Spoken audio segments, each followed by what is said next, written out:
ভিডিওটা দেখেন। 3 দিন খাওয়া দিতে পারছি না, এই মুহূর্তে গরুগুলোও মরবে এবং আমরা মরবো, আমাদের পরিবার মরবে। দড়ি নিয়ে ঘুরছেন কেন? গলায় দড়ি দেওয়া ছাড়া আমাদের বিকল্প কোনো রাস্তা নেই। কুরবানি না করতে বলে মুসলমানরা জব্দ হয়ে যায়, আপনার কি মনে হয়? জব্দ আমরাই হচ্ছি। আমাদের মরা ছাড়া কোনো উপায় নেই, শুধু আমি মরবো না, আমার সঙ্গে আমার পরিবার মরবে। গরু নিয়েই আমাদেরকে রাস্তায় গিয়ে আন্দোলন করতে হবে। আমরা ভোট দিয়ে এনেছি সরকারকে। 1.5 লাখ টাকা দেনা আছে এই গরুর উপরে, কিন্তু আমরা কি করব?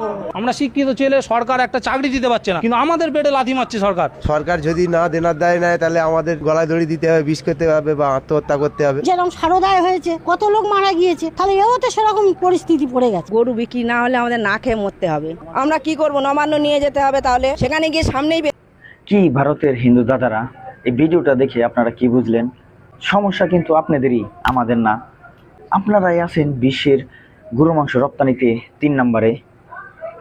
গরু মাংস রপ্তানি করতে না পারলে আপনাদেরই অনেকেরই চুলায় আগুন জ্বলবে না, তখন হয়তো আপনাদেরই হাতে উঠে যেতে পারে ভিক্ষার থালা।